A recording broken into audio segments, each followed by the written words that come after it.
y el doctor Juan Peña. Vamos a realizar una mesa de trabajo con respecto a algunos alcances de por qué se está realizando esta modificación legislativa, lo que ha salido recientemente con respecto a la detención preliminar. Pero, doctor Helio, ¿qué tiene que ver la detención preliminar con la prisión preventiva? Vamos a ver. Detención preliminar. Detención preliminar. Preliminar. Muy bien. Versus prisión preventiva. Preventiva. Ya salió una noticia, ¿cierto? Una noticia donde nos ponen de conocimiento de la comunidad jurídica que la detención preliminar para casos de flagrancia ya no va a estar presente, ¿no? O se va a realizar una adecuación propia de la norma. ¿Y qué es lo que se busca con esto? La detención preliminar, ¿no? Se busca que finalmente si el fiscal tiene ya elementos de convicción necesarios, pues realice de por sí una prisión preventiva, que pueda postularla. Porque ustedes podrán un poco haber tomado conocimiento de algunos casos en los cuales se llevan a la cárcel por detención preliminar a personas, pero ¿para qué? Bueno, ya no estamos en la época de la Santa Inquisición, pero aquí a dónde los llevan, a la Avenida España, ¿no? ¿Para qué? Para obtener seguramente pues confesiones sinceras, colaboración eficaz, asustar a las personas de alguna u otra manera para obtener una, digamos, una posibilidad de fortalecer una teoría del caso. Fiscalía inicia, ¿no? Inicia con una teoría del caso, ¿no? ¿Cómo inicia? Por una noticia criminal, el famoso proceso penal, ¿no? ¿Cómo? Por la noticia criminal. Se pone de conocimiento una denuncia. Esto es lo que ha pasado, por ejemplo, con la señorita, con esta niña, la Shirley Cóndor, que ha pasado. Estos casos de feminicidio, completamente repudiables, definitivamente. Violaciones a menores, hechos denigrantes como ser humano. Fiscalía actúa en función de una noticia criminal y se inicia una investigación preliminar. Una investigación preliminar, ¿no? Si el fiscal encuentra elementos sólidos, pasamos a una sospecha más fuerte y pasamos finalmente pues, al soporte de una investigación preparatoria. Investigación preparatoria. Me preparo para acusar, ¿no? Entonces, en determinados escenarios, cuando la noticia criminal reúne elementos suficientes, objetivos, claros, concretos, que tengan viabilidad y que puedan sostener la imputación, sostenemos una detención preliminar. ¿Qué caso, doctor Helio? A ver, ustedes seguramente recordarán el caso del señor Andrés Hurtado. El señor Andrés Hurtado, en primer término, fue comunicado o notificado por una detención preliminar. Él se encontraba en la clínica Novo Q. Y llegó la fiscal Alejandra Cárdenas Ávilas con el doctor Castillo Nieto a comunicarle la detención preliminar. Entonces, la primera reflexión que yo tengo es la siguiente. ¿Por qué Fiscalía no postuló una prisión preventiva y postuló, por el contrario, una detención preliminar? ¿No?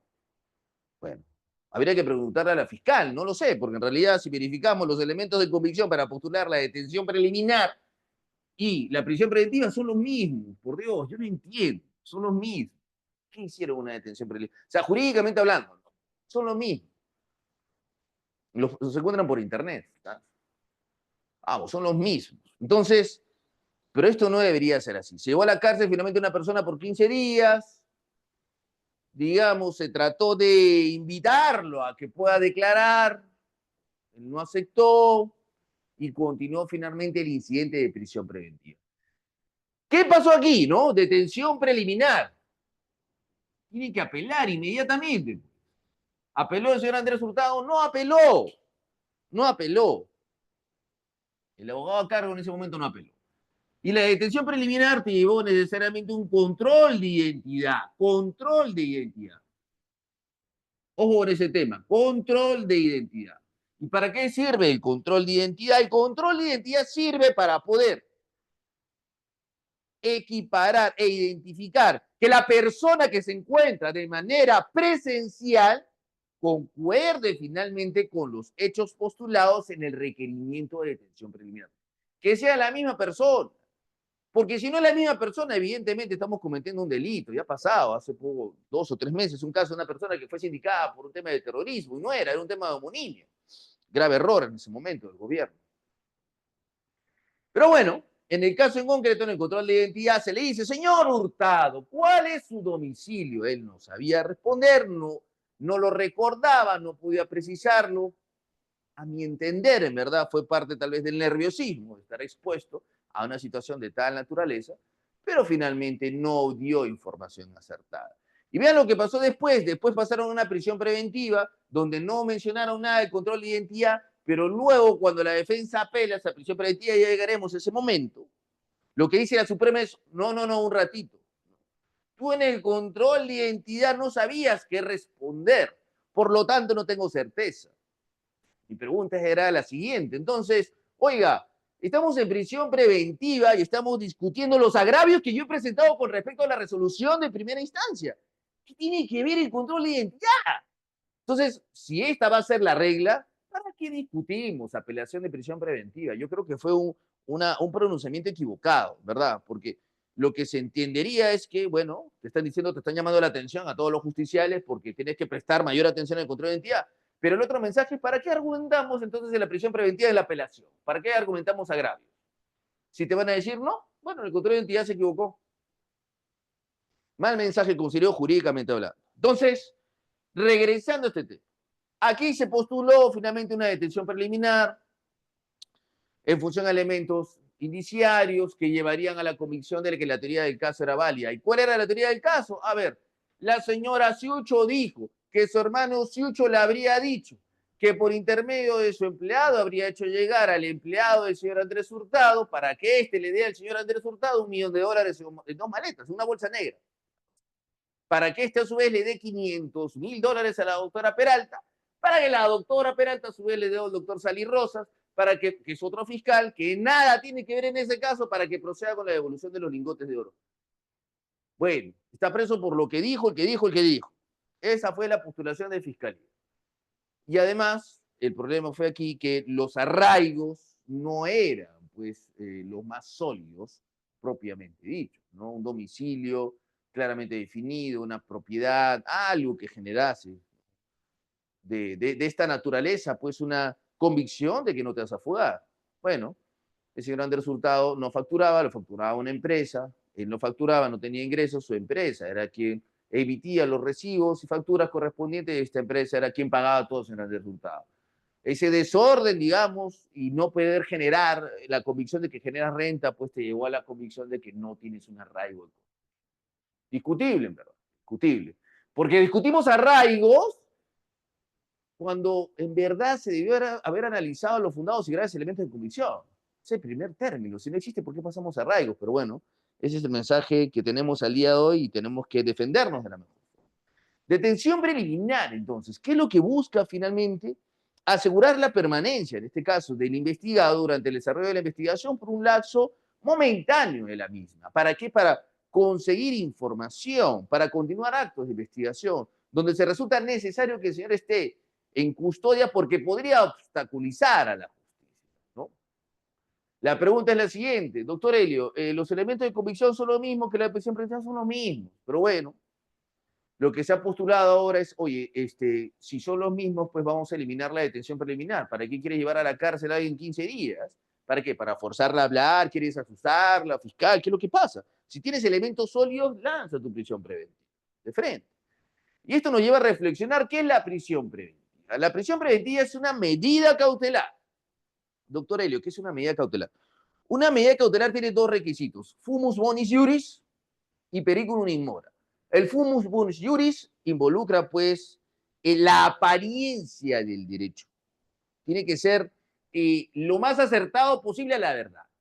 Y el periculum in mora, el peligro en la demora. Si no hacemos algo, inmediatamente el señor se va a fugar, ¿no? Estos dos requisitos son muy, pero muy trascendentales.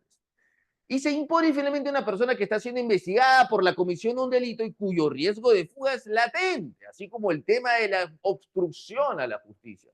O por qué no incluso el peligro para la seguridad de la víctima o de la sociedad, justificando de esta manera, a entender del legislador, la privación del derecho a la libertad. ¿Y por qué digo esto? Porque es un derecho fundamental. El derecho a la libertad es un derecho fundamental que se encuentra consagrado en la Constitución, artículo 2. Y es más, así no estuviera en el artículo 2, es un derecho humano, inherente al ser humano. Por tal motivo, la restricción a este derecho fundamental tiene que estar debidamente fundamentada. La mayor cantidad de casos en los penales, la mayor cantidad de reos o internos se encuentran recluidos. ¿Por qué? Por presiones preventivas, ¿no? Yo no comprendo por qué. Vayamos a analizar las sentencias, ¿no? O sea, un caso se gana por la sentencia, señor fiscal, no por la prisión preventiva. Pareciera que tenemos finalmente una masificación de pedidos de prisión preventiva, no comprendo por qué. Yo no digo que, no esté, que esté mal, yo lo que digo es que debería estar correctamente regulada, ¿no? Si no existe un real, fundado, grave elemento de convicción, ¿por qué realizarlo? No existe otra medida menos gravosa. ¿Por qué llevar a la cárcel a una persona para que la doctora, para que la fiscal pueda investigar? ¿Cuál es el problema? A ver, han pasado cerca de 2 meses que el señor Andrés Hurtado esté preso. Hubiera sido lo mismo que si él esté con arraigo, con arresto domiciliario, hubiera sido lo mismo. ¿Por qué no se queda en su casa a trabajar desde su casa, cerca a su hija de 9 años, con grillete y además impedimento de salida? ¿En algo le afecta a la fiscal para que pueda investigar? Yo creo que no, más que, bueno, el título que ganaron una prisión preventiva. Pero en fin, finalmente la batalla se gana en la fase de juzgamiento, después de la acusación. Y a propósito, para recordar, breve paréntesis, a ver un hombre. Y para recordar,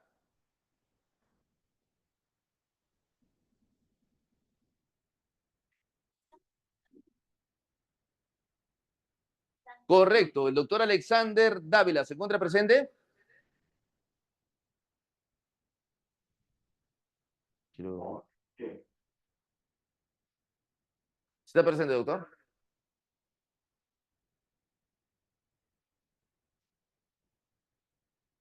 No está presente.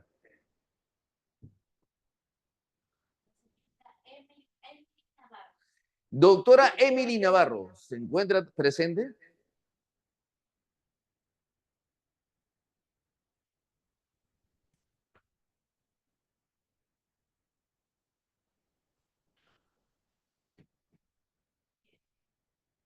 ¿Qué pasa con nuestros amigos? Comunidad jurídica, por favor. Uno más.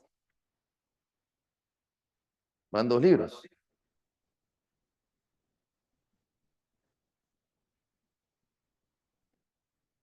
Eduardo Olivares. Doctor Julio Olivares.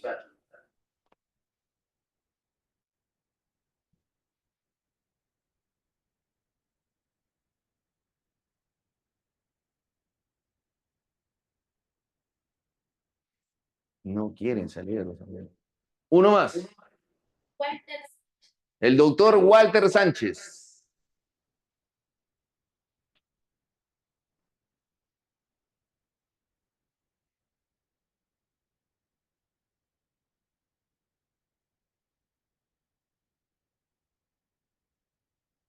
Uno más, producción. Vamos a habilitar las cámaras, ¿no? Doctora Paola Rojas.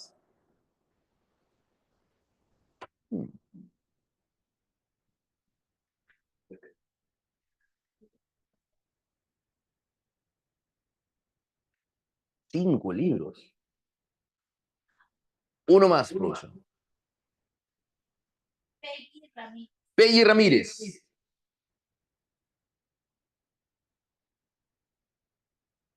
6 libros se han perdido.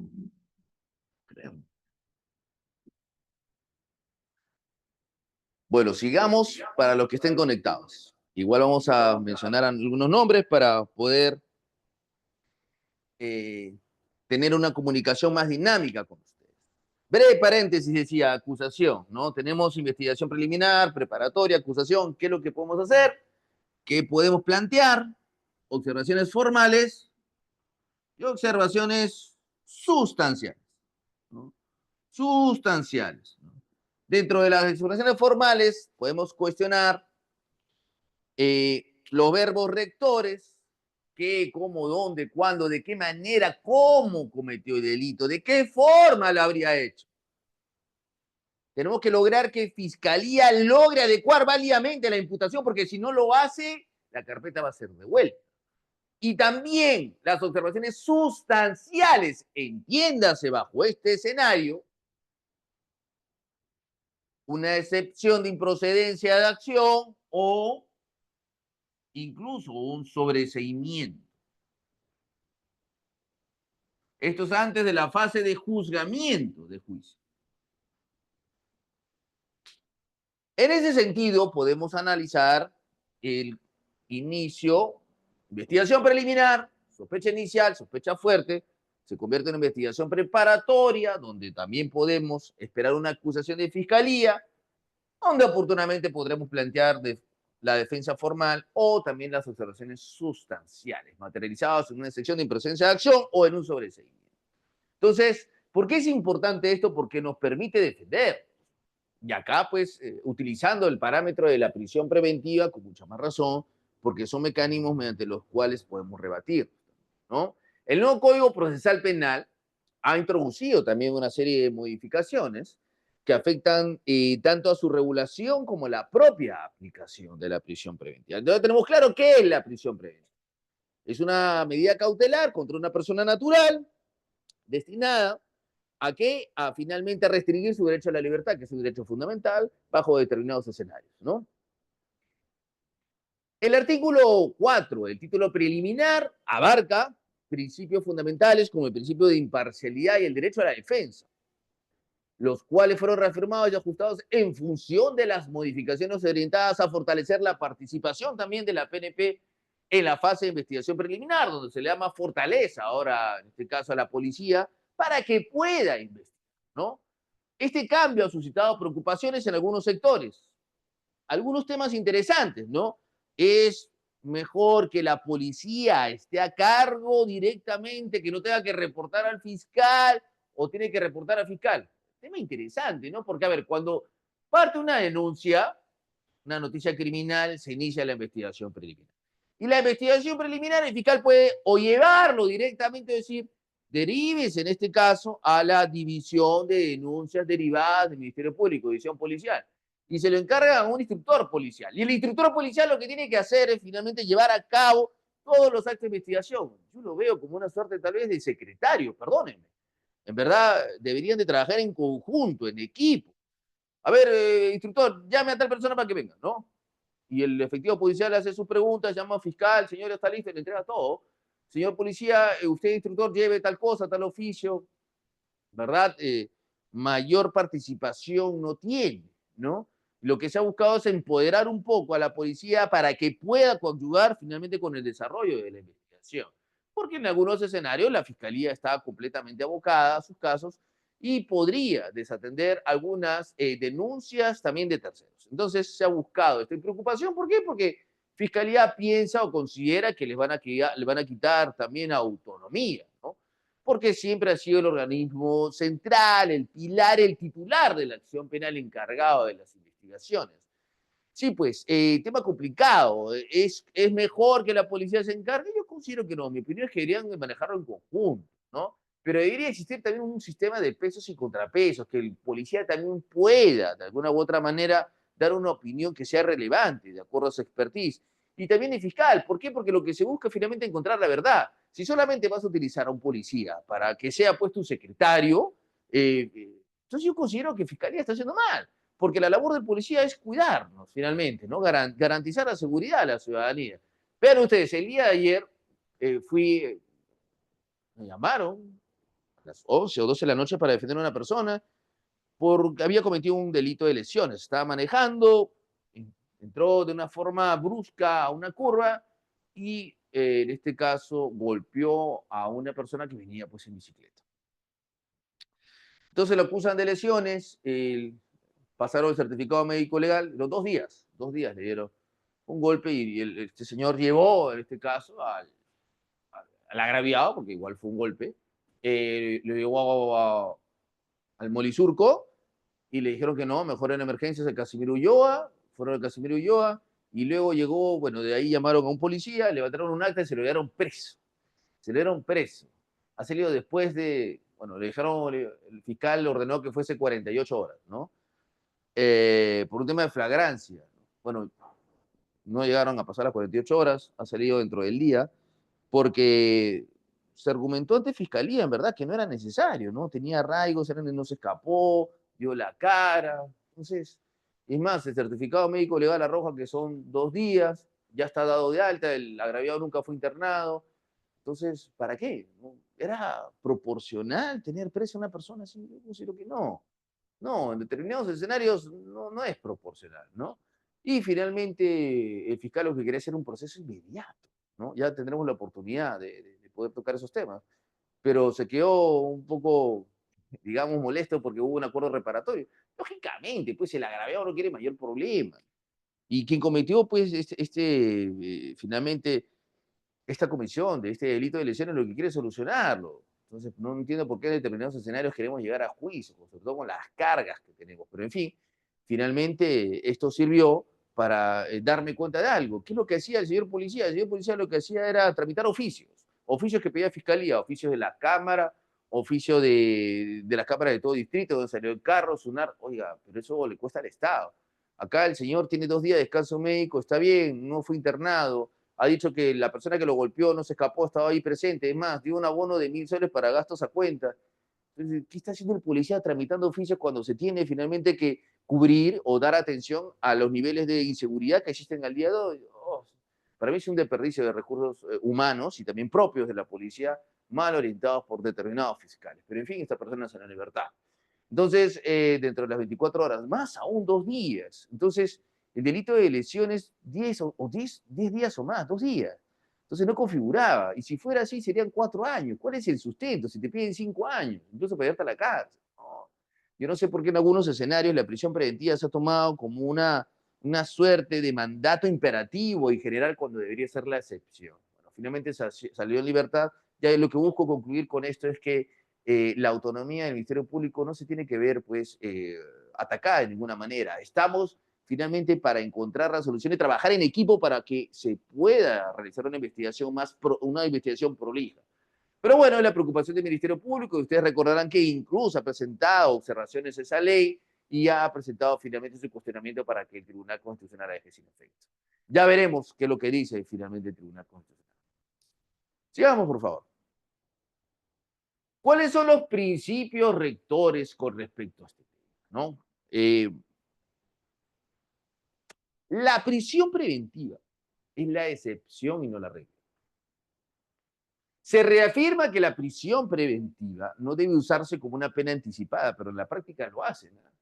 Sino únicamente para garantizar que el imputado esté presente durante todo el proceso judicial. Acá yo pregunto, por eso, no lo quiero ver como abogado defensor, doctor Eli, usted es el abogado defensor. No, no. Vamos a ver. Si a este señor que es mediático, señor Andrés Hurtado, le pone grillete, arresto domiciliario, impedimento de salida, ¿cómo se va a escapar? Otro ejemplo, tuve el honor de defender al señor expresidente Alberto Fujimori, una gran persona, un gran amigo. Fue su abogado durante muchos años hasta que falleció. Señor expresidente, cuando logró su libertad el 6 de diciembre del año pasado, por medio de una resolución del Tribunal Constitucional, antes que se le en libertad a las 4 de la tarde, fui notificado con un requerimiento de detención domiciliaria. O sea, el señor no había salido libre, ya querían que esté en su casa, ¿no? Con impedimento, no, eso, arresto domiciliario, algún arresto domiciliario. Jamás voy a entender por qué, y más colocaron, y se toma en cuenta su edad, porque tiene más de 80 años, que es lo que corresponde, ¿no? O sea, me hacen el favor incluso, nos quieren tanto que nos hacen el favor de no pedir prisión preventiva. Del caso Pativilca, por Dios, ese caso tiene más de 10 años y recién se les ocurre pedir esto. Los invito a que puedan ver, eso está en Justicia TV, porque considero que fue una de las exposiciones que tuve donde pude desarrollar, me parece, que con mayor exactitud los alcances de por qué no corresponde una restricción de derechos. Más aún cuando un fiscal se presenta con elementos probatorios que no son importantes. Siempre traten de entender qué es lo que va a decir la contraparte. A ver, el requerimiento decía lo siguiente: el señor Alberto Fujimori se va a fugar porque su domicilio es en La Molina, ya. Entonces, lo que no sabía el señor fiscal es que ya habíamos cambiado el DNI, teníamos una certificación domiciliaria, teníamos recibos de empresas de telefonía con el nombre del señor expresidente en un domicilio en San Borja. Entonces, la información que él tenía era hace muchos años. ¿Qué iba a decir el fiscal? Nada, pues, no puede decir nada. No, que el certificado de movimiento migratorio señalaba que el señor ha viajado antes del año 90. O, lógicamente, pues ha viajado a muchos lugares porque era presidente, pero eso no es un elemento de convicción para sostener que va a fugar. Porque, ¿sabes qué? Nosotros tenemos la posibilidad de renunciar al pasaporte, ya te he entregado, revisa bien tu carpeta, te entregué el pasaporte. Y es más, he renunciado a solicitar pasaporte, ahí presenté un script, solo que no revisa la carpeta, ¿no? Y además, en todo caso, si quieres una salida, bueno, ponme una limitación para que no pueda viajar y ya está. Bueno, finalmente desestimaron el pedido de fiscalía y el señor Alberto Fujimori pudo pasar los últimos, o disfrutar, entre comillas, los últimos 8 o 9 meses que tuvo en libertad, ¿no? Realizando viajes o paseos, ¿no? Con las personas que quería. Pero lo que voy era un uso desmedido, equivocado, desproporcional, porque, vamos, el señor pudo haber fallecido de los 8 o 9 meses como pasó, en verdad, y finalmente no hubiera gozado de la libertad. Por eso es muy importante tomar en cuenta la excepcionalidad. La prisión preventiva es la excepción y no la regla. Cualquier medida de restricción de derechos es excepcional, por Dios, es el mensaje. No podemos implementarlo como regla general. Yo invitaría, no sé si habrá algún colega fiscal, pero los invito, vamos a Castro Castro, vamos al Lurigancho a ver si les gusta. Vayamos ahí de 9 a 1 y de 9 a 12 y 30 y también de 2 a 4. Vamos, ¿por qué no vamos allá? Conozcamos el penal no solamente para una audiencia, conozcamos el penal para que vean cómo es. Por favor, están completamente asignados, la gente tirada. O sea, no podemos tomar en cuenta ellos los techos en Castro Castro de Calamina, la sala de abogados, un calor enorme. La culpa es del INPE, no, porque ese es el presupuesto que se tiene, pero eso es lo que sucede porque mandan gente por prisión preventiva. Por Dios, criterio humanista, hay que fomentar ese curso en las universidades. Vayan a los penales, quédense un día, todo un día, a ver cómo es. No se trata de mandar a la cárcel por mandar a la cárcel, y espero que estas reformas que se están dando sirvan para eso. El mensaje es este, justamente. La prisión preventiva es la excepción y no la regla. El criterio humanista nos obliga a conocer el penal. No mandemos a las personas por ir. A ver, la fiscal o el fiscal a cargo del caso del señor Andrés Hurtado, ¿cuántas veces ha ido al penal? A ver, en el último año, ¿por qué no oficiamos? A ver si conoce finalmente, ¿no? Eso es muy importante, el criterio humanista, porque somos finalmente abogados. Podemos tener posiciones contrarias, pero somos abogados, ¿no? Hagamos el match con personas que van todos los días, hagamos el match realmente de cómo es la vida en el penal. Ahí no se trata de estar sentado en tu escritorio y que finalmente tengas tu pago mensual, no. La vida finalmente se determina día a día en el penal. Hay una restricción de derechos y eso lógicamente genera una afectación psicológica. La proporcionalidad de esta medida debe ser proporcional a los fines que se persiguen, como por ejemplo evitar el peligro de fuga o la obstrucción a la justicia. ¿Qué es eso, doctor Helio? La obstrucción a la justicia quiere decir que no voy a hacer nada que pueda generar un peligro con la investigación. No voy a comunicarme con testigos, ¿no? No voy a llamar a los peritos. Voy a dejar que la investigación siga como tiene que continuar y en ese sentido que se alcance el fin. ¿Cuál es? Descubrir la verdad.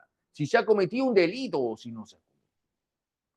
¿Cuáles son ahora los requisitos para imponer la prisión preventiva? No nos olvidemos, entre paréntesis, excepcionalidad y proporcionalidad. La prisión preventiva es la excepción y no la regla definitivamente. Cualquier medida de restricción tiene que ser la excepción y tiene que analizarse en función al principio de proporcionalidad, porque es una restricción de un derecho fundamental, que incluso puede ser un derecho humano, como es el derecho a la libertad.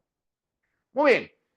Según el Código Procesal Penal, se deben cumplir los requisitos específicos para que se pueda dictar una prisión preventiva, ¿no? 268 de las normas. 268. A ver, otro nombre. Uy, producción también tiene miedo con los nombres. Yo no tengo miedo. Yo no tengo miedo.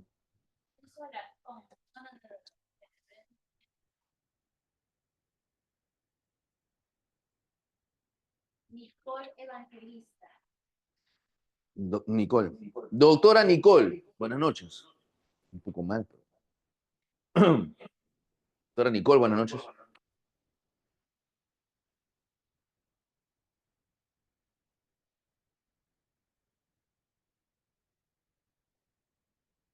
Joven Julio Olivera.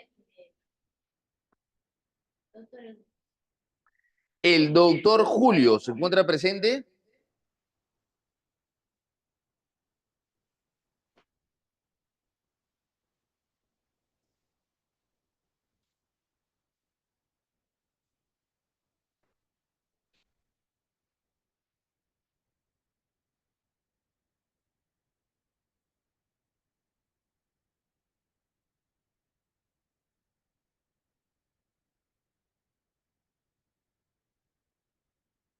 ¿Uno más? Aló, aló, estoy en un restaurante, por eso es que vi una pregunta en el chat. ¿Es el doctor Julio? Sí, soy de Julio Olivares, sí. Escribí la pregunta en el chat. El doctor Julio nos ha planteado una pregunta. Pero no Sí, se va a escapar, doctor Julio, a mi pregunta. Yo le voy a responder su pregunta de todas maneras. Pero quiero hacer una pregunta a usted. ¿Me logra escuchar? sí, lo escucho, pero yo no soy Gracias, abogado. gracias, doctor. Pregunto. No, ¿perdón? Yo no soy abogado, pero pregunto. No es abogado. Pero me No. gustaría conocer de parte de usted cuál es el mensaje que entiende de prisión preventiva. ¿Qué es una prisión preventiva? Bueno, yo he tomado muchos cursos de abogado y reiteradamente se ha indicado lo mismo que estoy indicando. Es una medida precisamente para proteger al proceso y para reducir el riesgo de una fuga por parte de la persona que va a empezar en el proceso de imputación. Y que entiendo que se hace un abuso de la figura al utilizarla no como una excepción, sino como la norma. Por eso que le hago la pregunta con respecto al dato cuantitativo de cuántos prisiones preventivas son solicitadas por la Fiscalía versus la cantidad de casos que son atendidos por la Fiscalía, para tener de manera cuantitativa esa proporcionalidad. Muchas gracias. Habló de un requisito, la excepcionalidad. Correcto, Y hay otro requisito, ¿recordará? La proporcionalidad. correcto. Sí, no ¿Qué recuerdo es los la nombres. proporcionalidad? ¿Qué recuerda? Bueno, que la medida se toma en función del delito. A medida que el delito sea de la posibilidad de asignación de una mayor cantidad de años de prisión, en caso de que se llegase a demostrar, en esa medida existe la proporcionalidad con respecto a la prisión ¿Todo video? preventiva. ¿Hay video? ¿Aló? ¿Aló? ¿Me Muchas escuchan? gracias, doctor ¿Aló, aló, Julio. aló? Sí, ¿Aló? ¿Me sí, escuchó? doctor Julio. Sí, ¿me escuchó? Sí, sí, lo escucho claramente. Ok. Entonces tenemos la excepcionalidad y también la proporcionalidad. Los dos son los requisitos necesarios para, bueno, estamos hablando Me quedé sin audífono. doctrinalmente para imponer una prisión preventiva, la cual se encuentra regulada en el 268 de la norma, que a la vez se ampara en graves y fundados elementos de convicción. Graves y fundados elementos de convicción. Doctor Julio, para cerrar esta brillante respuesta y poder obsequiarle un libro de parte de nosotros, ¿qué entiende usted por graves y fundados elementos de convicción?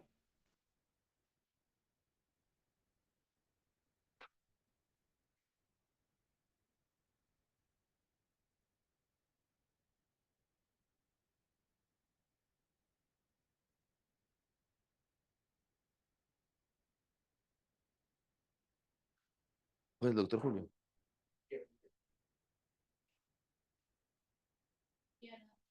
¿Lo bloquearon? Bueno, apenas el doctor Julio pueda retomar el audio.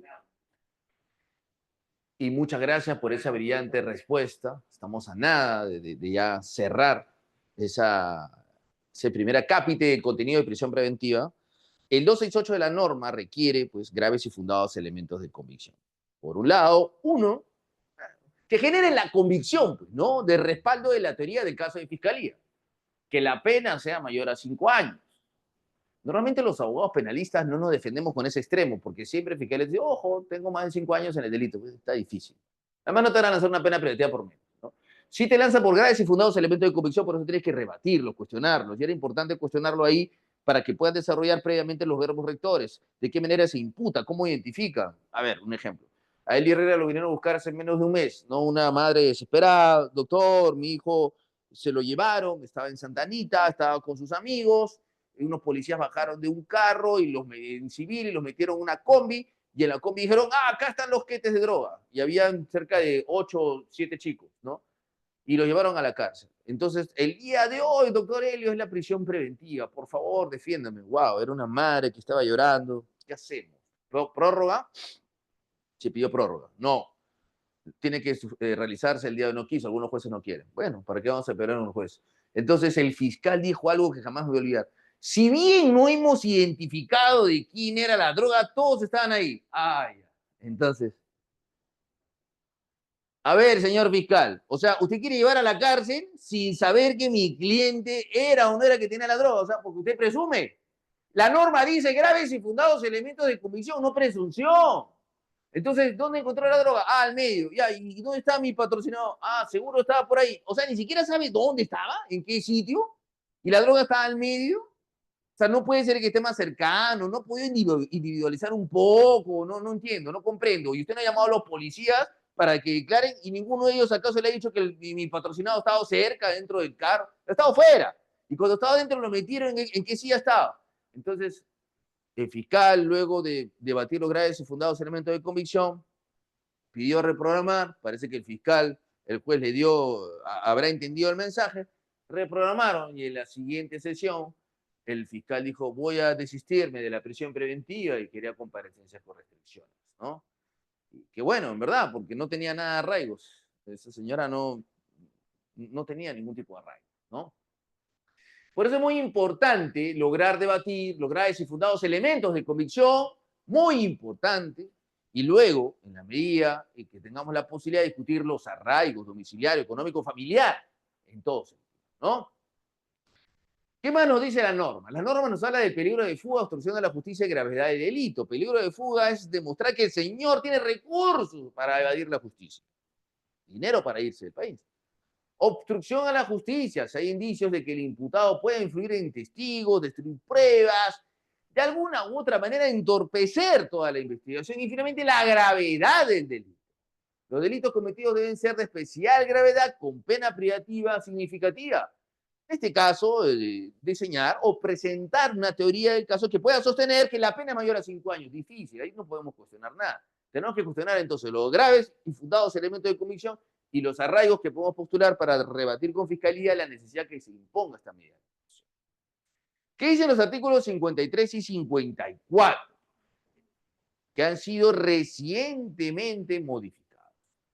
Se observa una ampliación de las facultades policiales en las diligencias preliminares, como ya hemos conversado, ya hemos puesto de conocimiento, otorgándoles un mayor margen de maniobra para intervenir en situaciones urgentes o en casos de flagrancia.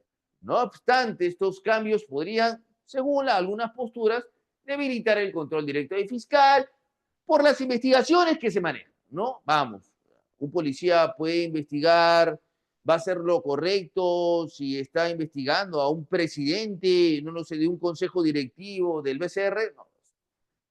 Lo que se entiende es que no, yo no lo veo por ese lado. Yo lo veo por el lado de que deberían de tener cada uno pues un rol específico para que se pueda lograr en conjunto finalmente el objetivo de la investigación, que es demostrar la verdad. Pero no puedes tener a un policía en ningún sentido pues para que sea tu secretario, no es la finalidad, menos ahora que tenemos este nivel de inseguridad. Esa es la modificación que se tiene que hacer a la norma. Y en ningún sentido se puede entender que se le va a quitar pues la titularidad del caso a Fiscalía, de ninguna manera es el titular de la acción penal, no podemos sostener eso, pero sí que se tienen que utilizar de manera adecuada los recursos para que finalmente la verdad salga a relucir. Eso es lo más importante, ¿no? Artículo 53 y artículo 54.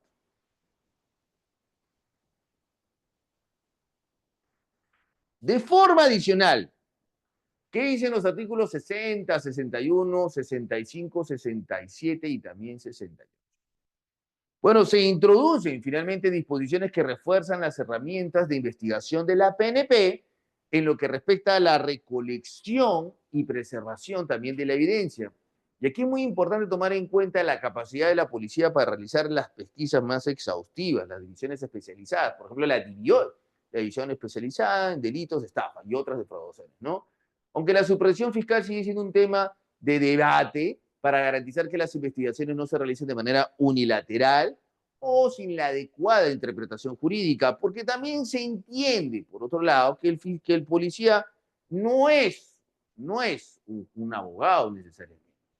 Y finalmente se requiere de un profesional capacitado en derecho para poder identificar si se está llevando de manera adecuada o no la investigación. Eso es lo más importante, ¿no?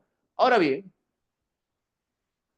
habiendo explicado esto, sobre todo las bases normativas, los cambios normativos de la policía, la fortaleza que se da, bueno, y habiendo discutido también los alcances de la modificatoria de los artículos anteriormente señalados, continuamos también desarrollando algunos alcances preliminares, ¿no?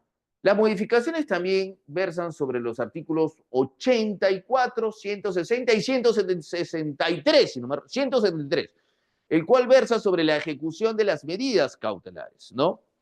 En especial la detención preliminar y prisión preventiva. Se ha advertido que el mayor protagonismo de la policía en estos procedimientos puede desembocar en el abuso de las medidas privativas de la libertad, es lo principal. Dada la falta, según se entiende, de capacitación, yo no lo sé, yo diría que podría dedicarse al tema logístico para lograr la identificación y el fiscal podría, en función de eso, adecuar finalmente su pedido, pero vamos a ver, la Fiscalía piensa que le quitan, finalmente, en la titularidad, considero que no. Estos cambios aumentan la posibilidad de que se apliquen medidas cautelares sin la debida fundamentación legal, generando situaciones adversas o de injusticia en algunos escenarios. En todo sentido, tiene posiciones a favor y posiciones en contra. Yo considero que la policía tiene un rol, solo que no podemos asignarle un rol que escapa a su profesionalismo. El policía no puede ser el secretario. Dale la obligación, capacítalo para que pueda emitir un pronunciamiento adecuado, correcto, a nivel, digamos, lo más parecido a un nivel pericial, ¿no? Que pueda generar la certeza que el fiscal tenga que continuar, que pueda hacer el filtro para saber si la investigación va o no va. Pero no lo utilices, pues, de secretario. Evidentemente, no en este escenario, no es lo correcto y no es lo idóneo.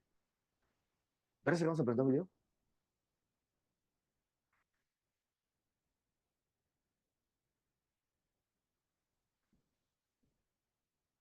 Muy bien. Siguiendo con las modificatorias, con respecto a este tema, los artículos 180, 205, 216 y 223, también desarrolla el contenido de las audiencias y las etapas intermedias. En este contenido tenemos que realizar y comentar la flexibilidad que se ha hecho a los procedimientos a favor del tiempo, es decir, proporcionar un tiempo adicional, en este caso de las investigaciones, y extender las prisiones preventivas en función de ello no es lo correcto, porque la demora del sistema o la demora encargada al sistema de justicia no puede ser atribuida pues, al justiciable de ninguna manera. Existe un rol, un principio de objetividad que busca finalmente que el fiscal tenga que actuar de manera correcta, concisa y orientada finalmente a los fines de la investigación. Pero de ninguna manera digamos, la demora que se pueda dar por carga procesal puede ser atribuida pues, al justiciable, en ningún sentido. En los artículos 230, 261 y 283 se trata también de la incorporación de nuevas pruebas. Busca que la actuación policial y el manejo de evidencias tenga un mayor control sobre la Policía Nacional. Es decir, se busca que active finalmente su perfil como profesional en el desarrollo de informes preliminares que puedan ser determinantes finalmente para que el fiscal decida o no acusar. Esa es la modificación clave, lo más importante, que se pueda utilizar la experiencia, en este caso profesional, para identificar en un informe preliminar si vamos o no o continuamos con la investigación, servir un filtro. Si no sirve, olvídense. Ahora, vamos a hacer un breve paréntesis, ya que estamos tocando el tema de prisión preventiva, para analizar muy brevemente un video de prisión de este tema, donde se ha tocado el tema del señor Andrés Hurtado. Recientemente lo hemos podido discutir en fiscalía, con fiscalía. A ver, le pido a producción que lo pueda ver. ¿Mm?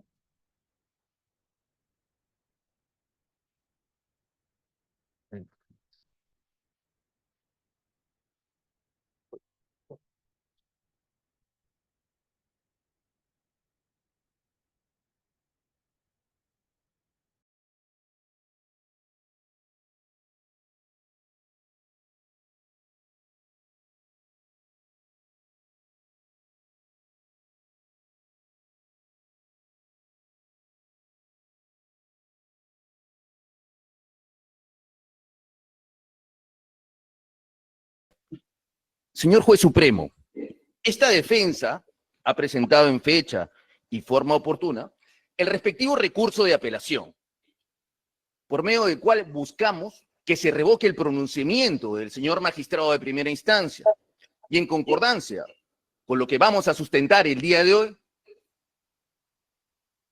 los magistrados a cargo de revisar esta causa procedan a revocar la misma y en su lugar asignar la respectiva comparecencia con restricciones por igualdad de derecho a todas las partes procesales, tal cual ha sucedido al día de hoy con respecto a los demás investigados. Señor Juez Supremo, el tema es claro. Durante 13 minutos a usted le han resumido tres hechos. Y yo quisiera cerrar el debate con respecto a un punto. Porque, señor Juez Supremo, usted ya lo ha explicado en diferentes oportunidades, en diferentes causas. Estamos aquí para debatir un recurso impugnatorio. No correspondería en esta instancia debatir nueva prueba sin que haya sido debidamente fundamentada como tal, como ya esta digna sala lo ha señalado. Y la señorita fiscal ha hecho a colación el día de hoy dos elementos que no tienen vinculación con el medio impugnatorio. La famosa tratativa del dentista, por un lado, y por otro lado, declaraciones señaladas por la señorita fiscal que entiendo están equivocadas y voy a decir por qué. Señor Juez Supremo, tres hechos. Primer hecho. El señor Andrés Hurtado está preso por la supuesta devolución de oro a la empresa a cargo, en este caso, del señor Muley. Esa es la exposición, devolución de oro. ¿Y qué propusieron a nivel de primera instancia, señor Juez Supremo? Temas puntuales. La declaración del confeso Iván Ciucho, quien en confesión sincera dijo: yo puedo dar fe de que hemos entregado $500,000 o $1,000,000. Yo podría llegar acá, señor Juez Supremo, a indicar por qué no dice 4, 5, 10, 15, 20. La pregunta es, señor Juez Supremo, porque la señorita, y acá he tomado nota, la señorita fiscal ha dicho, además de los elementos de convicción, tenemos elementos periféricos, le ha dicho, minuto 4. ¿Cuáles son los elementos de convicción? Más que la declaración de un confeso.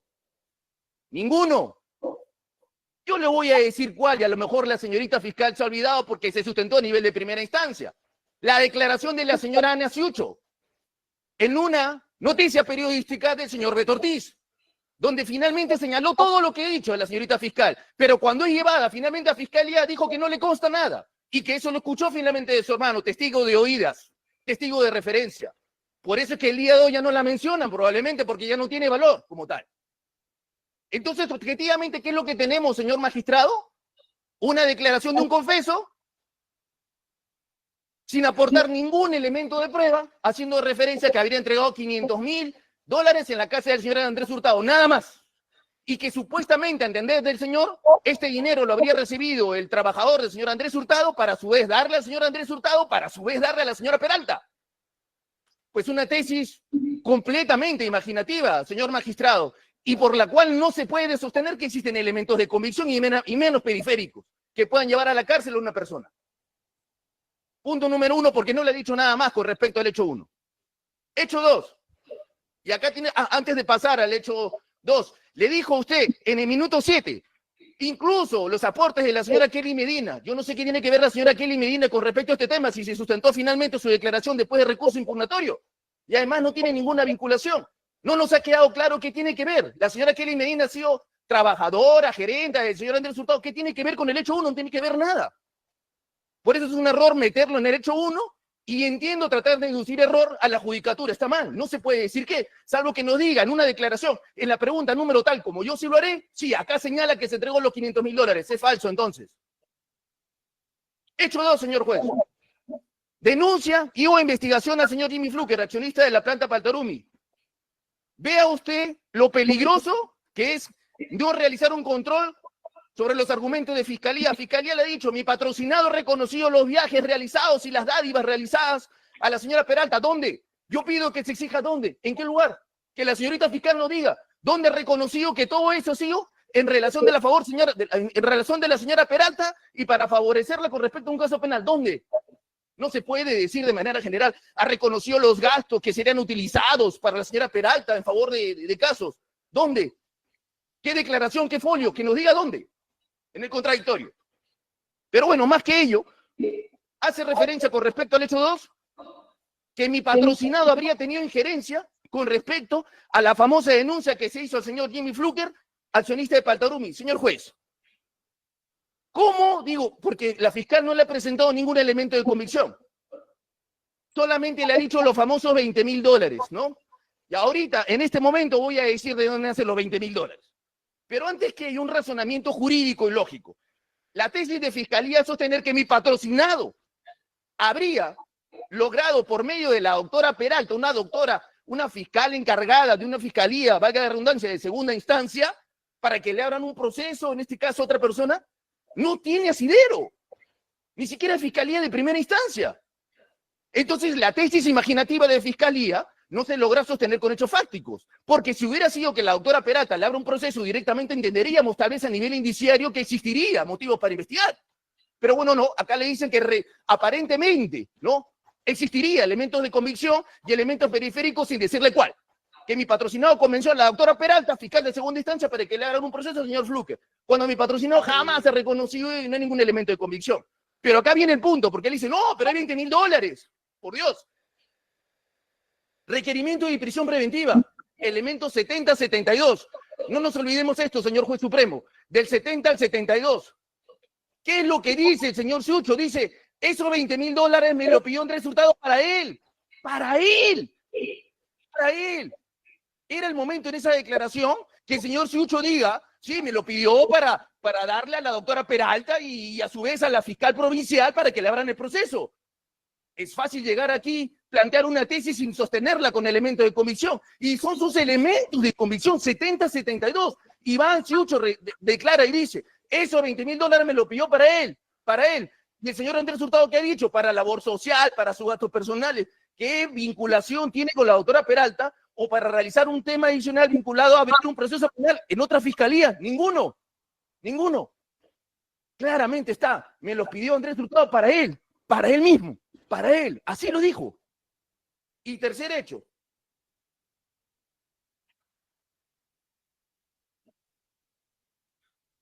$100.000 para no continuar con la investigación seguida contra la empresa Cuántico Servicios SA.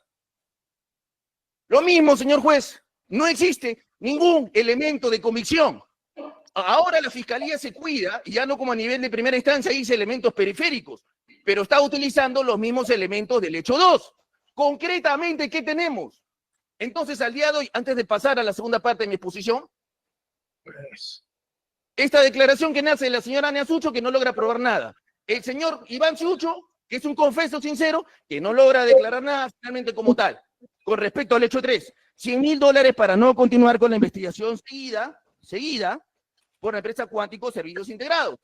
¿Qué es lo que ha dicho? Y he tomado nota, minuto 8.14. La señora fiscal, la doctora Alejandra Cárdenas Ávila, vuelve a sostener los famosos $20.000. O total, ¿lo utilizamos para el hecho 2 o para el hecho 3?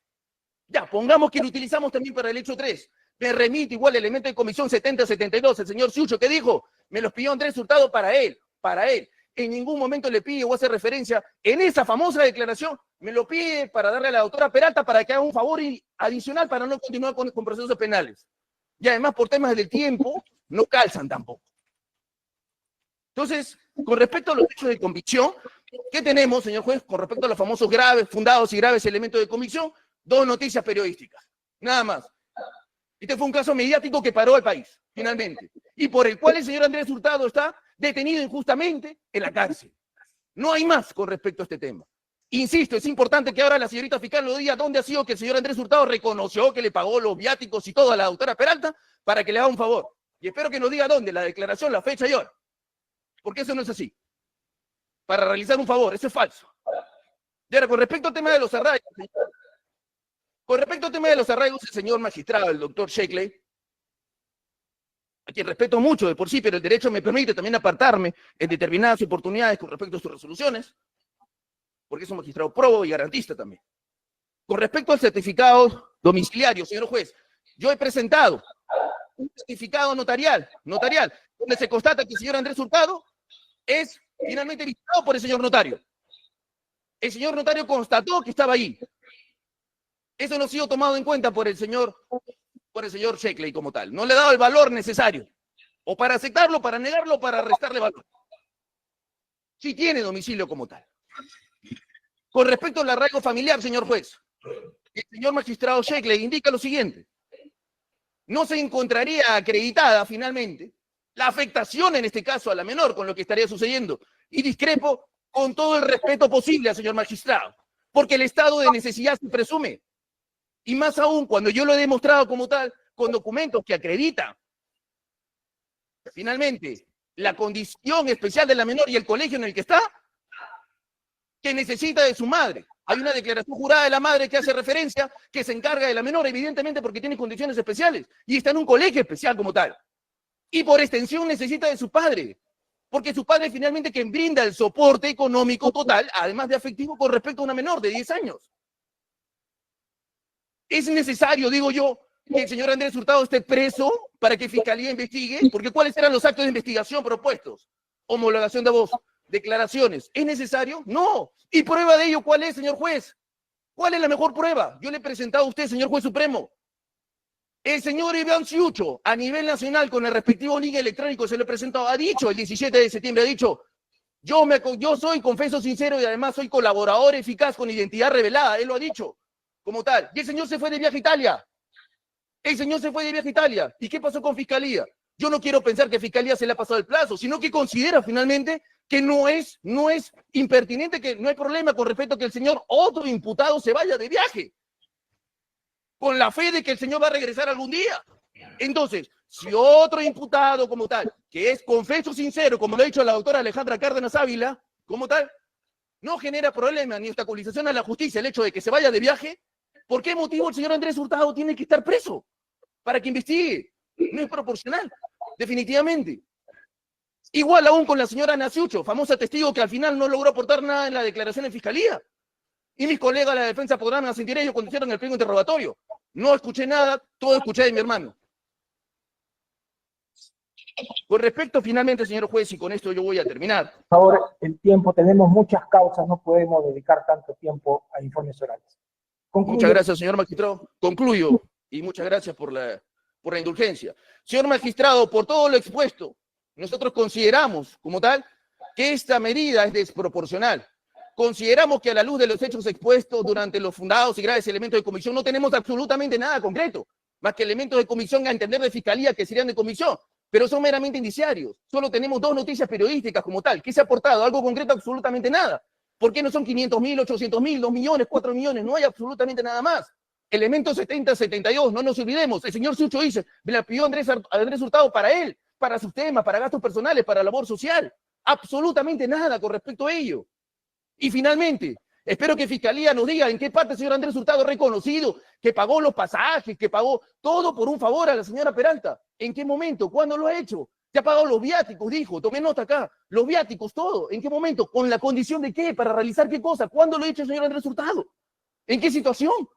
Y finalmente, señor magistrado, es muy importante tomar en cuenta que en atención al principio del interés superior del niño, y el cual nosotros estamos sometidos, y esta sala también ha emitido jurisprudencias muy vinculantes, incluso aplicadas por el Tribunal Constitucional, porque ustedes nacen de fuente de derecho para entregarla al Tribunal Constitucional, se mantenga presente que como tal no es necesario que el señor Andrés Hurtado se mantenga en prisión, porque por extensión genera una afectación finalmente a una menor de edad con condiciones especiales. Por todo lo expuesto solicito que oportunamente se tenga en cuenta la gradualidad de esta medida de coerción y si disponga de otra que efectivamente no genere una afectación a terceros como han sido señalados al día de hoy.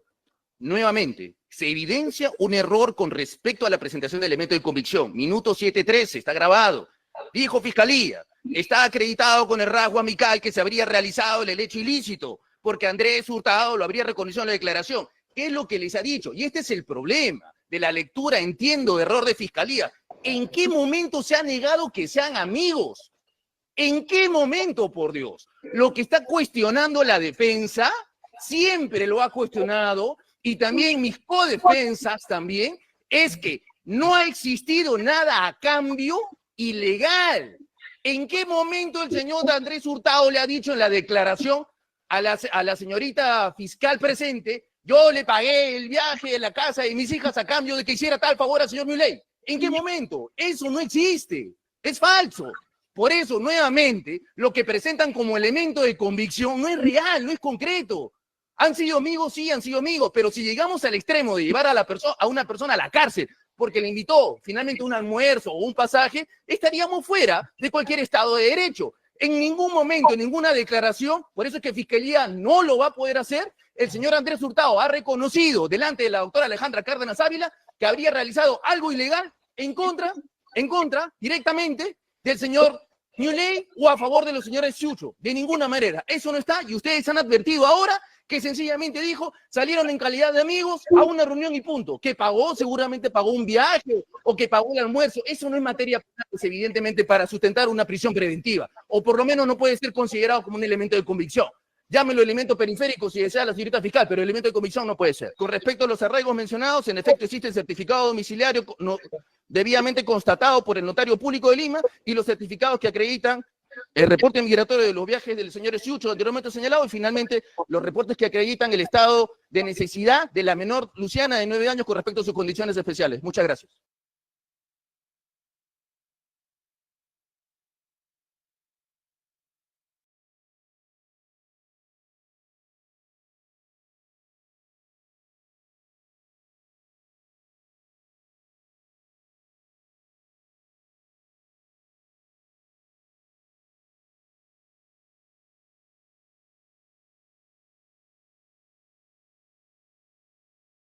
¿Vamos al audio? Bueno, el alcance entonces de la prisión preventiva, como hemos podido advertir, demuestra finalmente que lo que busca o lo que buscó el legislador fue restringir un derecho fundamental cuando existan, pues... Señores, muy buenos Ese días. Son video las 11 de la justamente mañana, trata por un más caso recientemente en el cual hemos ahora podido está cuestionar una apelación a la prisión preventiva. 32 de En la ese mañana del día momento de hoy, lo 10 que de enero del cuestionamos año era justamente 2023. los agravios a la resolución. Esta audiencia ha sido convocada por el sexto ¿Por qué juzgado era de investigación necesario preparatoria nacional o de la no Corte Superior Nacional continuar de en Justicia este Penal caso con una Especializada. prisión preventiva? Y Juzgado que se encuentra a cargo en particularmente esta se oportunidad del sustentaron señor los juez agravios. Esteban Cristóbal Ayala. La presente audiencia ha sido convocada con motivo Hay que cortar el de audio, por favor, para...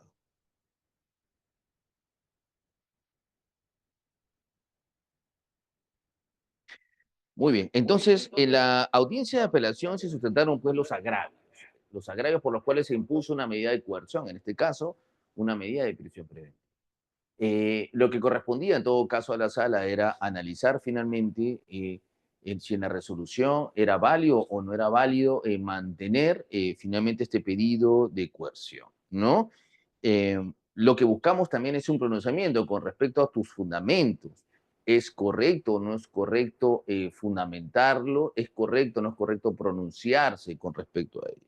Yo considero que sí, una resolución judicial tiene que emitir un pronunciamiento por el cual se pronuncia sobre el contenido de las partes procesales.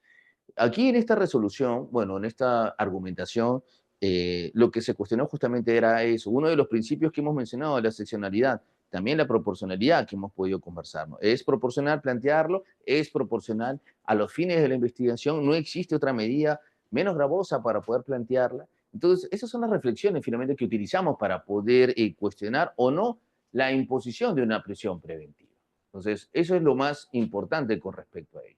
Ahora bien, de otro lado, también hay que tomar en cuenta pues estas modificaciones, porque tratamos en el tema de la prisión preventiva, las modificaciones que se han dado también a la norma. Y hemos conversado también sobre la importancia y el rol que se ha dado a la Policía Nacional de Perú, con mayor fuerza, mayor trascendencia con respecto al hecho de que puedan investigar. Los artículos 180, 205, 216 y 223 regulan la forma en que se desarrollan las audiencias dentro del proceso penal. Y finalmente lo que se ha brindado en el caso en concreto es dar celeridad al mismo, ¿no? El problema es que también a veces cuando se manejan menos plazos o los plazos son más ceñidos, en muchas oportunidades se puede vulnerar el derecho al debido proceso, porque las defensas no necesariamente están preparadas. Claro, una cosa es un caso en el cual existe pues un delito común y otra cosa es un caso donde se toca temas de organización criminal, ¿no? Entonces, aquí es donde tenemos que tomar en cuenta ese principio de celeridad vulnera el principio de a obtener una defensa eficaz. Ojo con ese tema. Muy rápido es hacerlo mejor. Hay que tomarlo con muchas matices, ¿no? Restringir los plazos para que se resuelva rápido una causa.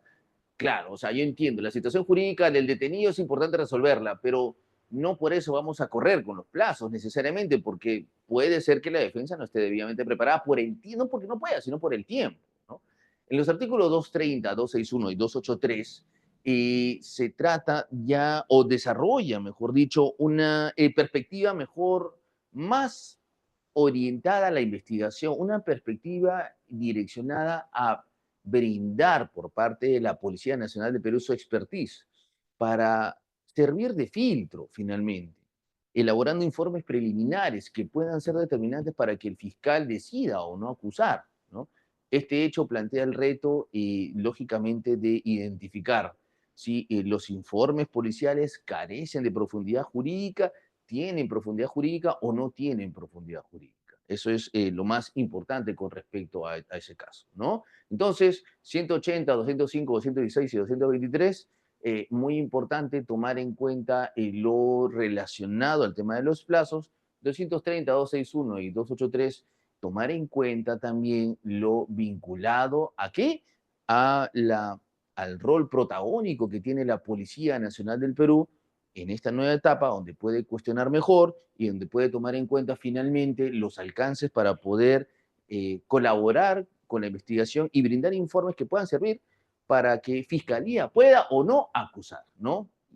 ¿Es prudente o no indicar que tienen fortaleza jurídica? Yo considero que sí. Pero bueno, algunos juristas consideran que no, porque no existe preparación, porque no es un abogado propiamente dicho. Pero habrá que tomarlo en cuenta, ¿no? Finalmente. Digamos, si es un tema de investigación criminal, probablemente sí, ¿no? Si es un tema propiamente de una especialidad jurídico-financiera, es un poco más complicado. Depende mucho, en verdad, de la capacitación que pueda tener en efecto el efectivo encargado de la instrucción policial. También los artículos 331, 332 y también el 337 destacan los cambios en los casos de crimen organizado, ¿no? Han habido muchas modificaciones. Recuerden que este delito nace sobre un delito primario que era, o anterior, que era el delito de asociación ilícita para delinquir, luego cambió a organización criminal, ahora en realidad para todo es delito de organización criminal, incluyen las tipificaciones esto, ¿no? Bueno, las modificaciones refuerzan la actuación policial. ¿Y por qué? Porque se entiende que la realización de la gestión policial es muy importante con respecto al desarrollo de las actuaciones preliminares. Esto ha generado mucha controversia en algunos sectores de la comunidad jurídica, ya que para atender al crimen organizado se requieren respuestas ágiles y contundentes. Se necesita también una intervención directa, yo considero eficaz, de la Policía Nacional del Perú, ¿no? Pero sin duda alguna, al tratarse de un delito complejo como organización criminal, requiere, pues, lógicamente, un adecuado control del Ministerio Público para que finalmente la investigación pueda cumplir con sus fines, es decir, sea más riguroso al momento de emitir finalmente un informe y también que pueda llevarse a cabo los actos de investigación de manera adecuada. Porque si no están llevados de manera adecuada, evidentemente existiría una afectación al derecho a ejercer una defensa eficaz. Finalmente, los artículos 353, 427, 429 y 430 referidos a las decisiones procesales, la admisibilidad de recursos y la casación también sufren modificaciones que buscan agilizar el proceso penal. No obstante, la preocupación central radica en que al priorizar la rapidez sobre la calidad del proceso, se debilite el derecho de defensa y se comprometa la correcta administración de justicia. Eso es muy importante. Nuevamente, el tema de los plazos, restringir los plazos genera mayor celeridad, evidentemente sí, pero podría afectar a los investigados a su situación, sí, porque no podría dar un mayor margen de defensa, en este caso a los abogados. Priorizar la rapidez no necesariamente es priorizar la calidad del proceso, ¿no? Esa es mi reflexión con respecto a las modificaciones dadas en los 353, 427, 429 y 430. En general, estas reformas, en líneas generales, ¿no?, tienen como objetivo agilizar y simplificar el proceso penal. ¿Por qué? Porque delegan facultades a la PNP, ¿no? Le dan un rol más protagónico en las diligencias preliminares.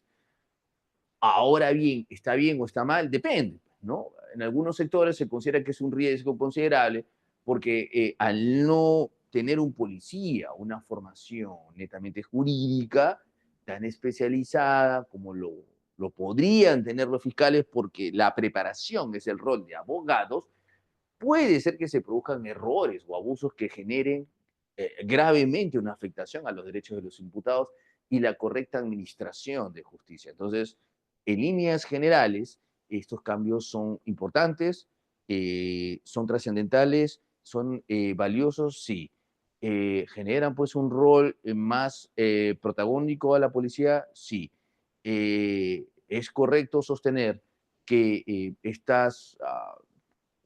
estos informes puedan tener una debilidad porque no se trata de abogados? Yo considero que no, porque el informe policial podría brindar un acercamiento con respecto a una perspectiva de investigación técnico-policial, es decir, de acuerdo a su perspectiva de investigación.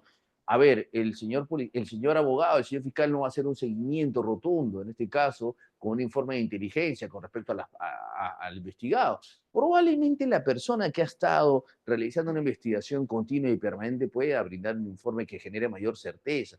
Por eso es que depende, lógicamente, de la temática y depende, evidentemente, de la preparación vinculada a los fines del objetivo de la investigación fiscal. Si es un delito común, evidentemente es más fácil. Si es un delito vinculado a fraude financiero, vinculado pues a un desfalco millonario, pues empresas transnacionales que involucren necesariamente actuaciones financieras, ¿no? O tal vez una subespecialidad en temas penales, por ejemplo, el derecho penal económico, evidentemente vamos a tener una debilidad. Por eso es que mi reflexión, básicamente con las modificaciones legislativas, es que tienen que tratarse caso por caso. ¿Debería de ser un filtro? Sí, pero caso por caso, evidentemente. Para algunos casos sí, para otros casos que requieren mayor expertise jurídico o económico, no necesariamente. Ahora bien, existen pues riesgos de la concentración de poder necesariamente en la Policía Nacional de Perú si directamente abocamos en su integridad todo. El principal problema de las reformas, o tal vez la reflexión que tenemos, es que radica en, según algunos juristas, en alguna capacidad limitada de la PNP para llevar a cabo investigaciones penales. Con el rigor jurídico que requiere el sistema acusatorio, pues, nuevamente depende, ¿no? Depende finalmente de la perspectiva que se pretenda utilizar. La formación de oficiales de la Policía Nacional de Perú está orientada hacia la seguridad pública y control del orden interno. No quiere decir que no tengan una comprensión sobre temas jurídicos. Yo considero que sí lo tienen, pero bueno, la propuesta brindada por algunos colegas es que no tendrían una formación jurídica sobre derecho penal y derecho procesal penal. Es muy relativo, porque en realidad si en cursos de preparación yo considero que habría que analizar caso por caso sobre quién está y quién no está preparado. Lo que sí no podemos dejar de lado es tomar en cuenta que o en este caso el policía no puede servir de secretario, ¿no? La policía cumple una función crucial en la recolección de pruebas materiales, y su rol tiene que ser importante, de acuerdo, lógicamente, pues, al cargo que ostenta. Dirigir la investigación, mantenerla, encontrar información, recolectar pruebas es muy importante. pero no podemos utilizar a un policía, evidentemente, pues por un tema de secretario o un tema de asistente del fiscal, de ninguna manera, en ningún sentido. Sería utilizar de forma indebida o tal vez de una forma completamente equivocada los recursos que tenemos del Estado para los fines de la investigación. Un policía no puede ser utilizado como asistente fiscal, de ninguna manera.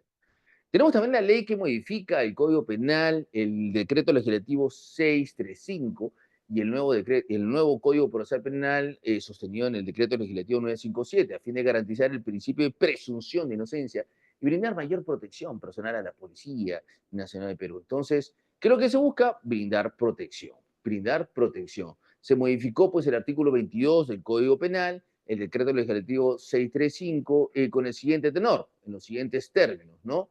La responsabilidad restringida por la edad. Los mayores de 80 años por razones humanitarias afrontarán su condena conforme a los artículos 288 y 290 del nuevo Código Procesal Penal. Eso es muy importante porque realiza una modificación con respecto a los derechos de libertad, ¿no? El artículo 2 también hace referencia a dos variables. Modifica el artículo 2 de este decreto. Modifica los artículos 255, 261 y 292A. En el siguiente extremo. El 255, la legitimación y la variabilidad. Las medidas establecidas dentro de este capítulo, todo, sin perjuicio de las reconocidas a la policía y en los establecidos en el 261, 268 y 292, salvo el embargo y la administración provisional de posesión, que también podrá solicitar el actor civil, estarán, lógicamente, también a cargo, en este caso, de los efectivos policiales, ¿no? Ojo con este tema porque ahora la detención preliminar tiene algunas variables, ¿no? Recientes. El juez de investigación preparatoria, a requerimiento del fiscal, emite una resolución debidamente motivada, teniendo a la vista las actuaciones remitidas por aquel y el mandato de detención preliminar. Muy importante tomar en cuenta, ¿no? El 292 también tiene una variable, porque existe una comparecencia restrictiva para el personal, lógicamente, de la PNP, ¿no? Se impondrán restricciones previstas en el 288 al personal de la PNP en situación de actividad en cuadros que en el ejercicio de función hacen uso de sus armas o medio de defensa en forma reglamentaria y como consecuencia de ello acontece alguna lesión o muerte, quedando prohibidos el fiscal y el juez solicitar y dictar mandato de detención preliminar. Bueno, acá, o prisión preventiva. ¿Qué sucede? Y tuve la posibilidad de, justamente, de tener una charla en una escuela de oficiales de la PNP. Y yo les daba el ejemplo, ¿no? A ver, por ejemplo, el alférez sale el día de hoy conmigo, me encuentra en la calle y viene un delincuente, me quiere robar, el alférez me defiende con su pistola, y finalmente el alférez va a ser, pues, investigado penalmente, ¿no? O el alférez a lo mejor utiliza la fuerza para reducirlo, y este delincuente se cae y se golpea, podría denunciarlo hasta por tentativa de homicidio. Vean ustedes las variables que se puede dar. ¿Ustedes creen que un policía después va a querer defendernos? No, pues evidentemente muy difícil, muy complicado. Porque es un ser humano, evidentemente. La carga que tiene el Estado por utilizar su norma reglamentaria es completamente exponencial. Por eso es que en realidad los policías ni siquiera ya nos defienden en su gran mayoría. Tienen que cuidarse, evidentemente. Ahora la modificatoria lo que hace es ya genera una limitación. Ya no se podrá pedir un mandato de coerción si utilizas tu herramienta, tu arma de forma reglamentaria, es decir, conforme a ley, protegiendo a la ciudadanía, evidentemente. A eso se refiere. Antes sí, te podían llevar preso inmediatamente, flagrancia, ¿no? Por eso que en algunos casos se escondían, pero tenían otro problema, porque después a nivel administrativo, inspectoría te colocaba, por ejemplo, días de rigor, te sancionaba económicamente. Pero bueno, gracias a Dios esta modificación se ha dado y ahora los policías tienen esta posibilidad siempre y cuando utilicen de forma reglamentaria ¿qué cosa? Su arma, ¿no? Muy bien, ahora dos temas importantes, ya antes de cerrar este conversatorio, esta charla. La exposición de motivos de esta modificación trata sobre la investigación y pesquisa. Y lo hemos desarrollado aquí para que puedan tomarlo en cuenta, ¿no? La investigación es una actividad compleja que implica no solo la recopilación de pruebas, tienes que interpretar, ¿no? Analizar los medios probatorios que existen para identificar cuál va a ser el informe que va a ser emitido, ¿no? Sino también la construcción de una teoría del caso, en principios legales como la tipicidad, la culpabilidad y el dolo. Requiere una formación jurídica profunda que en el sistema peruano está reservada al fiscal, ¿no? Es muy importante tomar en cuenta ello. En principio se otorga esto, lógicamente, al fiscal porque se entiende, o era la regla, que el fiscal conoce mejor la norma. Yo considero que no, ese principio es aplicable al juez y derecho, no al fiscal. Pero bueno, se pretende entender de que el fiscal conoce mejor la norma que el policía. No necesariamente, no necesariamente. Bueno, y la diferencia con pesquisa es un acto más limitado, enfocado en la actualidad a que se realice recolección de pruebas, recopilación de evidencia. Aunque la PNP puede realizar, en este caso, las pesquisas, según la propuesta de algunos juristas, ¿no? La falta de formación jurídica podría limitar su capacidad de interpretarlas adecuadamente. Habría que ver caso por caso, vuelvo a repetir, ¿no? Un tema de delito común podría ser más fácil, un tema de robo, estelionato, ahí está la división de estafas y otras defraudaciones, ¿no? Es lo más importante, ¿no? Especializada en estafas y otras defraudaciones, estelionato, todo lo vinculado a apropiación ilícita. ¿Van a tener expertise? Claro que sí, en la cuadra 3 de la Avenida España están los efectivos policiales especializados en ello, ¿no? No vamos a pretender sostener de que ellos no conocen como podría conocer un fiscal, por eso hay que ver caso por caso, ¿no? Bueno, en líneas generales, amigos de La Razón de la Ley, el día de hoy hemos tocado algunos alcances de la prisión preventiva, el desarrollo dentro del proceso penal, investigación preliminar, preparatoria, acusación, qué podemos hacer, defendernos con observaciones formales, sustanciales, que podrían dar el caso de una sección de improcedencia de acción o un sobreseimiento, y que a su vez son herramientas que durante el fondo podrán, ¿qué cosa? Paliar una prisión preventiva, es decir, doctor Elio, me voy preso, ¿qué puedo hacer? Ya sabemos lo que podemos plantear, ¿no? Nuestras observaciones formales y sustanciales. Y la prisión preventiva, ¿cómo se va a pelear? Se pelea en función a los graves y fundados elementos de convicción, detallando uno por uno, debatiendo uno por uno, y finalmente los arraigos, ¿no? Si perdemos, ¿qué hacemos? Una apelación sustentando los agravios, lo cual tiene que ser discutido por la sala. ¿Cuál es la diferencia con la detención preliminar? La detención preliminar es por menos tiempo. En principio es con un nivel incipiente de la investigación. Yo considero que está mal, esta figura debería desaparecer, porque si tienes elementos, pide pues prisión preventiva, ¿no? Pide prisión preventiva, ¿no? Habría que analizar también caso por caso, pero en principio lo que se ha venido utilizando es una detención preliminar, donde muchas veces ha sido revocada. Recuerden el caso del señor, en este caso el señor Boluarte, en primera instancia la detención preliminar, como fue revocada, luego pidieron prisión preventiva y dieron prisión preventiva, pero la detención preliminar fue revocada. O también de este señor Mateo Castañeda, también en ese caso, primera instancia de detención y luego fue revocado. ¿Y qué pasó finalmente con ese tiempo? Las personas afectadas, con su reputación y honor, sus familias. Por eso es importante adecuar correctamente la norma al sistema jurídico actual que tenemos. Y finalmente las modificaciones legislativas que hemos presentado, que enfocan más un papel de mayor trascendencia jurídica. ¿A quién? A la PNP. Le da mayor protagonismo. ¿Para qué? Para que la PNP pueda actuar. Ese es el kit del asunto, le da mayor protagonismo. ¿Está bien o está mal? Ya depende de cada uno. Yo considero que en todo sentido la PNP no puede ser utilizada como un sistema en el cual se pueda convertir en un asistente del fiscal que vaya a tramitar oficios, de ninguna manera. Tiene que tener mayor capacitación, mayor sostenimiento, tiene que reforzarse la capacitación de los, en este caso de los efectivos policiales, para que puedan brindar un mayor servicio si están orientados a dirigir una investigación. Por ejemplo, la división de estafas y otras defraudaciones, que por lo menos las personas que conocemos el día a día, conocemos finalmente de que no tienen nada que enviar con un fiscal que conoce la norma, porque debidamente están preparados.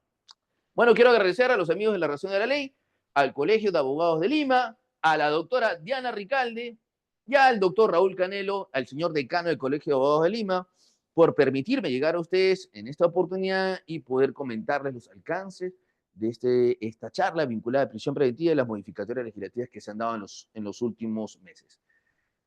Muchas gracias por esta oportunidad y quedo atento a cualquier indicación del señor moderador. Muchísimas gracias, doctor Elio Riera, por su brillante exposición. Agradecemos haber inaugurado este curso virtual de modificaciones en el Código Procesal Penal. Agradecemos también a los asistentes. Los invitamos a participar mañana en la segunda clase con la doctora Diana Ricalde Guerrero, a nombre de nuestro señor decano Raúl Canelo Rabanal y de la abogada Minerva Córdoba Sena, directora académica. Muchas gracias. Los esperamos mañana a partir de las 6 de la tarde. Ya estaremos en contacto. Gracias, doctor Elio. Muchas gracias. Hasta pronto. Nos vemos. Gracias, amigo.